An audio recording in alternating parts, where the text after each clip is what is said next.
नमस्कार दोस्तों, आप सभी का स्वागत है हमारे यूट्यूब चैनल में। तो आज से इस वीडियो से हम बिग क्वेरी की एक प्लेलिस्ट स्टार्ट कर रहे हैं, जहाँ पे आपको बिग क्वेरी से रिलेटेड थ्योरेटिकल और प्रैक्टिकल नॉलेज दिया जाएगा। जो आप अगर आप गूगल गूगल की कोई सर्टिफिकेट एग्जाम दे रहे हैं, तो उसमें भी हेल्प करेगा और इन जनरल आप बिग क्वेरी में इंडस्ट्री में काम कर रहे हैं, तब भी वो हेल्प करेगा। तो यहाँ पे हम ईच एंड डॉक्यूमेंटेशन का ईच एंड एवरी पेज हम देखेंगे सबसे पहले, और उसका हम प्रैक्टिकल भी साथ में करते जाएंगे। अगर आपके पास गूगल का फ्री ट्रायल अकाउंट नहीं है तो आप ले सकते हैं, अदरवाइज आप यहाँ पे गूगल के सैंडबॉक्स एनवायरनमेंट में भी पब्लिक डेटा सेट को एक्सप्लोर कर सकते हैं। बट वहाँ पे बहुत सारी चीजें नहीं कर सकते, but in general big query को एक्सप्लोर कर सकते हैं। मैं सभी ये डॉक्यूमेंटेशन और जो भी इम्पोर्टेंट बिग क्वेरी से रिलेटेड डॉक्यूमेंट है, उसकी लिंक मैं यूट्यूब वीडियो के डिस्क्रिप्शन में दे दूंगा, तो वो आप रिफर कर सकते हैं। तो सबसे पहला question, what is a big query? तो बिग क्वेरी अगर आपको पूछे तो वो क्या है, एक डेटा वेयर हाउस है। तो यहाँ पे आप देख सकते हैं कि BigQuery is a fully manage enterprise data warehouse. अगर मैं यहाँ पे एक आपको टिप्स बताना चाहूँ कि अगर डेटा वेयर हाउस हम इंडस्ट्री में बड़ी बड़ी इंडस्ट्री बता दी, तो वहां पे आपको ईडीडब्ल्यू डॉट करके कुछ लिखा होगा। तो ईडीडब्ल्यू का फुल फॉर्म है एंटरप्राइज डेटा वेयर हाउस, जहाँ पे जो बड़ी बड़ी इंडस्ट्री है उनका डेटा स्टोर होता है। तो कहीं पे आपको जॉब कर रहे हैं तो ईडीडब्ल्यू दिखे तो वो एंटरप्राइज डेटा वेयर हाउस है। तो get help you manage and analyse data. तो यहाँ पे आप देख रहे हैं कि एवरी डे बहुत सारा डेटा जनरेट हो रहा है, तो उसको ऑर्गेनाइज वे में रखने के लिए डेटा वेयर हाउस हम यूज कर सकते हैं। सबसे पहले तो आप वेयर हाउस का मतलब समझ लीजिए कि डेटा वेयर हाउस क्या है। अब कोई एक वेयर हाउस है, तो वहां पे में सिस्टमेटिक अरेंजमेंट किया जाता है सामान का। तो वैसे ही दूसरा शब्द है डेटा लेक। डेटा लेक यानी डेटा है मीन्स तालाब में ऐसा का वैसा पड़ा हुआ है। अब डेटा वेयर हाउस अब कहीं पे आपको दिखे तो ये समझना है कि डेटा वेयर हाउस में जैसे चीजें अच्छी तरीके से अरेंज होती है, वैसे ही डेटा वेयर हाउस में डेटा एक स्ट्रक्चर फॉर्मेट में होता है। तो ये हमारा पहला पॉइंट है। तो यहाँ पे आप देख रहे हैं कि फीचर लाइक मशीन लर्निंग। अगर आप बिग क्वेरी में मशीन लर्निंग भी अप्लाई कर सकते हैं। जियो स्पेक्ट्रल एनालिसिस यानी कि आप गूगल मैप से रिलेटेड कुछ एनालिटिक्स करना चाहते हैं तो वो भी कर सकते हैं। और बिजनेस इंटेलिजेंस तो वो भी आप बिग क्वेरी में यूज कर सकते हैं। और ये तो बात सिंपल बात हुई। अब बिग क्वेरी क्या है? बिग बिग क्वेरी में आपको कोई भी वर्चुअल मशीन बनाने की जरूरत नहीं है, वो एक सर्वरलेस है, जहाँ पे आप सिंपल एसक्यूएल क्वेरी चलाने से आप डेटा फेच कर सकते हैं, और आपको कोई भी इंफ्रास्ट्रक्चर मैनेज करने की जरूरत नहीं है। और जो बिग क्वेरी है वो टेरा डेटा सिर्फ मिनटों में और पेटा डेटा बाइट सिर्फ पेटा डेटा मिनटों में और टेरा डेटा सेकंड में फेच करके देता है। तो ये हमारा हुआ सिंपल टॉपिक बिग क्वेरी का। अब दूसरे फीचर अगर आप देखना चाहें तो यहाँ पे आप पढ़ सकते हैं कि पावरफुल मीन्स उसमें बिग क्वेरी एमएल और बिजनेस इंटेलिजेंस एनालाइज इनबिल्ड है, तो वो आप देख सकते हैं। इन जनरल आप डेवलपर है तो आप उसका, अगर आप बिग क्वेरी के कंसोल में ये आप देख रहे हैं कि यहाँ पे ये, ओके मैं यहाँ पे अगर आपके पास गूगल का फ्री ट्रायल अकाउंट नहीं है तो वो आप ले सकते हैं। और यहाँ पे मैं सिंपल क्लाउड कौन जी यहाँ पे सॉरी हाँ जी, यहाँ पे आप देख सकते हैं नेविगेशन बार में यहाँ पे थ्री डॉट पे क्लिक करेंगे तो यहाँ पे आपको बिग क्वेरी का ऑप्शन लास्ट में यहाँ पे आपको दिख रहा है, बिग क्वेरी पे सिलेक्ट करना है। तो यहाँ पे आप देख सकते, यहाँ पे आप को अगर फ्री ट्रायल अकाउंट है तो आप मल्टीपल प्रोजेक्ट बना सकते हैं, तो यहाँ पे आपको प्रोजेक्ट भी सिलेक्ट करना रहेगा। तो यहाँ पे ओके ये सारी लिंक भी रिफर कर सकते हैं कि बिग क्वेरी में आगे क्या आने वाला है, बट इन जनरल अभी पूरा समझ ले, उसके बाद एडवांस फीचर में हम जाएंगे। तो यहाँ पे आप देख रहे हैं कि get started with big query. तो यहाँ पे इस लिंक पे जाके आप फ्री में without cost without credit card दिए आप प्रैक्टिस कर सकते हैं, और या फिर आप मेरी तरह गूगल का फ्री ट्रायल अकाउंट लेके बहुत ज़्यादा एनालिसिस कर सकते हैं। अगर आप देखें तो पब्लिक डेटाबेस, यहाँ पे आप देखें तो बिग क्वेरी में मैं आपको दिखाऊंगा कि चलिए लिंक पे भी ओपन करके मैं आपको दिखा रहा हूँ कि बहुत सारा पब्लिक डेटाबेस मिल जाएगा, उनको आप एक्सप्लोर कर सकते हैं बिग क्वेरी में। तो जी यहाँ पे आप देख सकते हैं कि वो बिग क्वेरी में कौन से डेटाबेस है और उसका डॉक्यूमेंटेशन पढ़ सकते हैं। तो यहाँ पे आई थिंक मुझे ये उसमें ही रिडायरेक्ट करेगा। तो यहाँ पे एक्सप्लोर बिग क्वेरी, तो ऐसे आप बिग क्वेरी को एक्सप्लोर करें तो वो हम एक्सप्लोर ही करने वाले हैं। और बिग क्वेरी एनालिटिक्स में यूज होता है। अब इन जनरल आप देखें तो बिग क्वेरी स्टूडियो आने वाला है, वो एडवांस फीचर है, वो आने वाले सालों में आ जाएगा, तो वो उसके डिटेल्स भी आने वाले वीडियो में करेंगे। और यहाँ पे आप देखें कि आप कौन से रोल पे हैं। डेटा एनालिटिक्स है तो बिग क्वेरी में ये टास्क परफॉर्म करेंगे। डेटा एडमिनिस्ट्रेटिव है तो क्या क्या टास्क परफॉर्म करेंगे। डेटा साइंटिस्ट है तो आप जो भी बिग क्वेरी में डेटा है उसके ऊपर मशीन लर्निंग मॉडल अप्लाई करेंगे। और लास्ट में डेटा डेवलपर, तो ये सारी चीजें मीन्स बिग क्वेरी की एपीआई यूज करके आप ईटीएल प्रोसेस में आप बना रहे हैं। ओके, ये एनालिटिक्स हब है, तो ये आप इसकी एपीआई इनेबल करना चाहे तो कर सकते हैं, बट ओके, हम यहाँ से ही एक्सपोर्ट करेंगे। ओके, मैं सारे दूसरे टैब, ठीक। यहाँ पे आप मेरा बिग क्वेरी का डैशबोर्ड दिख रहा है दोस्तों।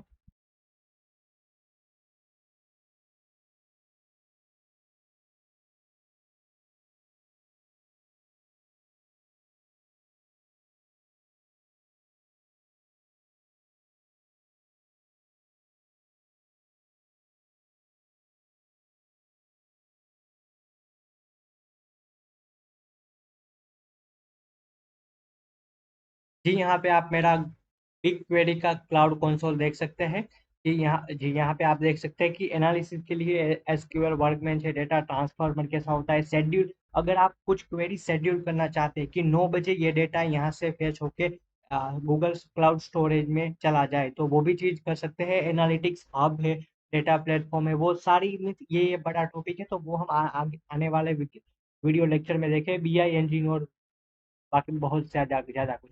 तो यहाँ पे अगर आप सिंपल है, आज के इस वीडियो में हम सिंपल एक डेटाबेस कैसे क्रिएट किया जाता है, और उस डेटाबेस में मल्टीपल टेबल है या फिर कोई भी एक टेबल कैसे क्रिएट किया जाता है, तो वो सारा हम कुछ देखेंगे। तो सबसे पहले तो यहाँ पे देखें तो यहाँ पे आपको उसका, आप अपने प्रोजेक्ट में है तो यहाँ पे आप देख रहे हैं कि मैं चैटबॉट का प्रोजेक्ट है, उसमें कोई एक्सटर्नल कनेक्शन अप्लाई नहीं किया है। आप कहीं से भी डेटा ले सकते हैं, एपीआई से भी डेटा ले सकते हैं। वो बहुत कॉम्प्लेक्स टॉपिक है, तो वो इन जनरल हम प्रोजेक्ट करेंगे तब हम उसमें डिटेल्स में देखेंगे कि आप अपना खुद का ईटीएल प्रोसेस कैसे बनाए, खुद का कोडिंग से कैसे इस बिगक्वेरी में कनेक्ट कर ले।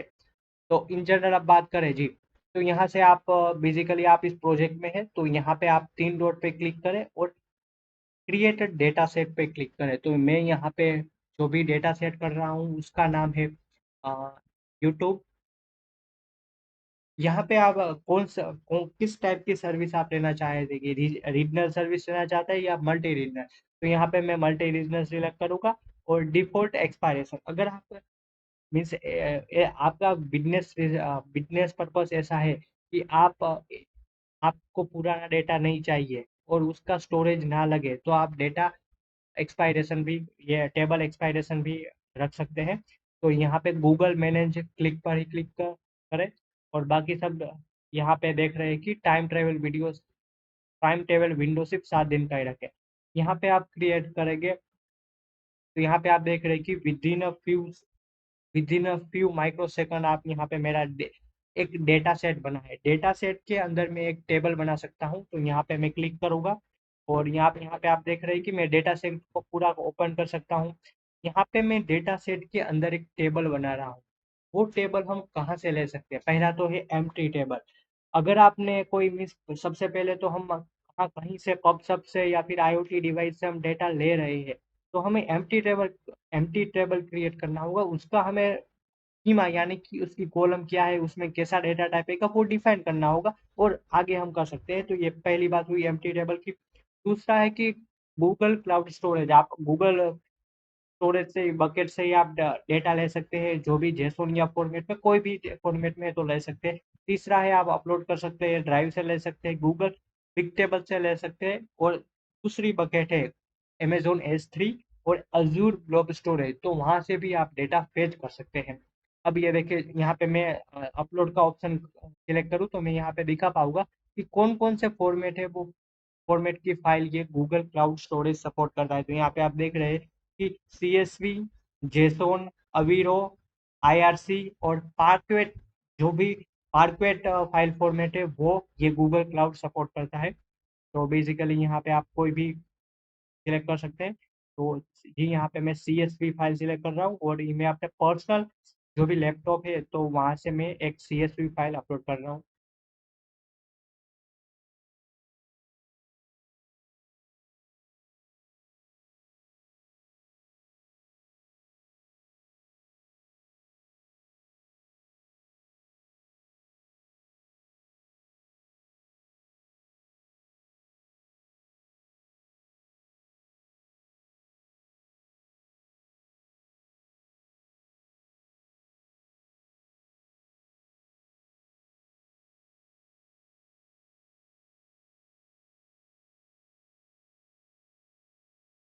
जी यहाँ पे मेरे पास डेटा सेट है MNIT test data set dot CSV और यहाँ पे मैं अपने टेबल का नाम रखूँगा MNIST और टेबल कैसा है नेटिव टेबल है। स्कीमा ऑटो डी आप ऑटो डिटेक्ट कर सकते हैं कि फर्स्ट रो में कौन-सा है, सेकंड रो में कौन-सा है, ऑटो डिटेक्ट कर सकते हैं और पार्टीशन और क्लस्टर सेटिंग है। अगर आपके पास बहुत सारा डेट टाइम का डेटा है, तो उसको आप पार्टीशन कैसे करें? तो वो भी यहाँ पे आप उसका लॉजिक डिफाइन कर सकते हैं। मीन्स जितना भी means each and every topic पे एक-एक वीडियो बन सकता है। जब हम एडवांस प्रोजेक्ट करेंगे तब हम डिटेल में जानेंगे। बट इन जनरल आप ऊपर-ऊपर से देख लीजिए कि ये क्या-क्या ऑप्शन है। अब एडवांस फीचर में देखने जाए तो अगर हम मान लीजिए कि ये मेरी जो CSV फाइल है उसमें कितना मीन्स एम्प्टी हुई रो तो मैं उसमें 0 वाला कितनी एरर अलाउ है और बाकी सारी चीज़ें हैं एरर में। अगर मान लीजिए कि सबसे पहले तो ये यहाँ एरर कहाँ पे आती है तो वो मैं कहना चाहता हूँ। आप मान लीजिए कि कोई एक CSV फाइल है उसमें पर्टिकुलर कॉलम का नाम में कुछ स्पेस है तो वहाँ पे आपको एरर आ सकती है। तो वो एरर आपको जैसे ही मैं CSV फाइल अपलोड करूँगा तो वो एरर आएगी। तो वो एरर आपको यहाँ से आप टैकल कर सकते हैं या फिर आप CSV फाइल में चेंज कर सकते हैं। और इन जनरल आप देखें तो कोई भी अगर आप आईटी इंडस्ट्री में काम कर रहे हैं तो debugging skill is a most important skill nowadays because आपको कोड चैट जीपीटी भी दे देगा बट आपको डिबगिंग कैसे करना है वो मोस्ट इम्पोर्टेंट स्किल है नाउअडेज़। तो मीन्स डिबगिंग में ही ज़्यादा टाइम लगता है। अगर आपको कांसेप्ट पता है तो आप इज़िली टैकल कर सकते हो। तो यहाँ पे आप देख रहे हैं कि जो मेरा टेबल है वो क्रिएट हो चुका है। तो यहाँ पे आप देख रहे हैं कि जो मेरा टेबल है MNIST और यहाँ पे आप उसकी डिटेल्स दे सकते हैं कि उसमें ये रो थी और इस जी यहाँ पे ये डेटा था। उसका प्रीव्यू देखने जाए, जी यहाँ पे बहुत सारा डेटा है तो मुझे 500 कॉलम ही दिखाएगा।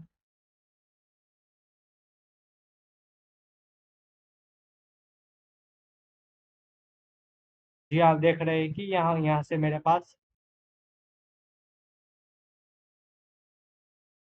500 कॉलम ही तो यहाँ पे आप देख रहे हैं कि मेरी जो CSV फाइल है उन्होंने ठीक ठीक से डिटेक्ट नहीं किया है ये बिग क्वेरी तो वो डिटेक्ट कैसे करें हमने जो लास्ट ऑप्शन किया तो वहाँ पे हमें बहुत बढ़िया ध्यान दे वो हमें टैकल करना पड़ेगा या फिर हम CSV फाइल में देखें स्कीमा है ऑटो डिटेक्ट की जगह हम अपना रिस्पेक्टिव बिजनेस प्रॉब्लम के अकॉर्डिंग आप दे भी सकते हैं। तो यहाँ पे डेटा प्रोफाइल और डेटा क्वालिटी यहाँ से आप डेटा को देख सकते हैं और बेसिकली स्कीमा यानी कि इस कॉलम में डेटा किस नाम का है और इंटीजर है उसका डेटा टाइप और क्या है। यहाँ पे आप देख रहे हैं कि सभी डेटा इंटीजर है और नलेबल है। तो ये MNI ये मीन्स MNISM जो डीप लर्निंग का है उसका डेटा है, इसकी वजह से ये ऐसा डेटा है वरना अगर आप कोई भी दूसरा डेटा लें तो वहाँ पे आपको अच्छे से अ, अच्छे से देखने को मिलेगा। तो यहाँ पे मीन्स ये नमपाई एरे है तो पर्टिकुलर जो भी सेल है वो 0 और 1 है तो इसलिए ऐसा डेटा हमें मिला है। तो जी, यहाँ पे अब ये डेटा क्वालिटी तो डेटा डिटेल्स में देखें तो बाकी डिटेल्स आपको मिल जाएगी कि क्या है स्टोरेज में कितना स्टोर लेगा। अगर ये स्टो हाँ जी, यहाँ पे आप देख रहे हैं कि जो भी ये स्टोर है, वो आपका कितना अमाउंट लगेगा वो।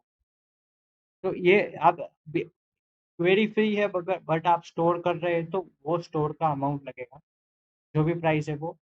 जी, यहाँ पे आप जो भी क्वेरी यहाँ से आप क्वेरी लिख सकते हैं। अगर मैं आपको क्वेरी लिख के दिखाऊँ तो यहाँ पे आप स्कीमा पे आपको क्लिक करेंगे। मान लीजिए मैं लेबल में आपको डबल क्लिक कर रहा हूँ। जी, तो यहाँ पे मेरा दूसरा ऑप्शन दिख जाएगा और यहाँ पे मैं ये सिंपल एसक्यूएल लेबल फ्रॉम ये टेबल से लिमिट में सिर्फ 10 की दे रहा हूँ, 1 2 3 ओके। और यहाँ से मैं रन कर रहा हूँ और मान लीजिए कि ये मैं दो टैब क्लोज कर रहा हूँ, यानी कि आपको अच्छे से क्वेरी दिखे। जी, यहाँ पे कुछ गलती आई है हमारे जी, अ, जी ये हमारा मेन डेटा सेट यहाँ पे MNIST और यहाँ पे आप दूसरे ऑप्शन से टिक डेटा ले सकते हैं।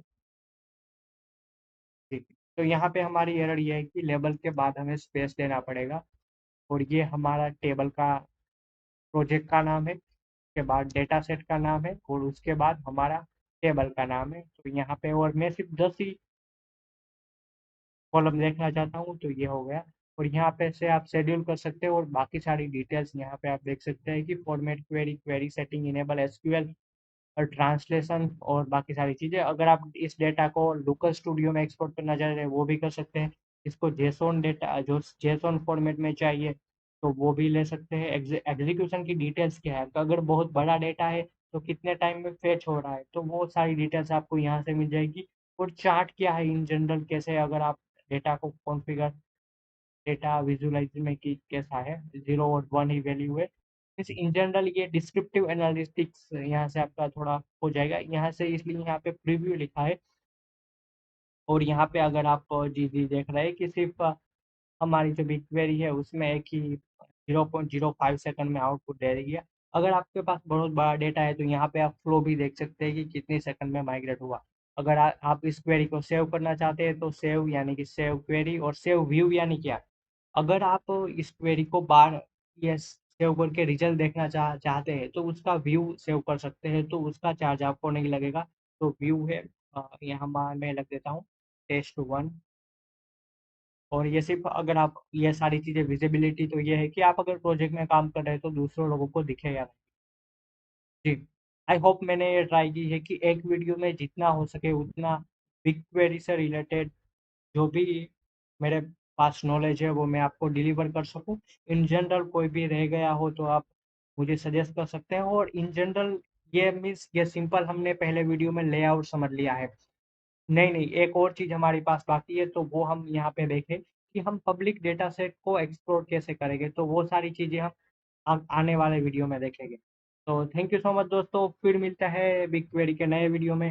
वीडियो कैसा लगा वो हमारे कमेंट बॉक्स में बताइएगा। Thank you so much, have a great day.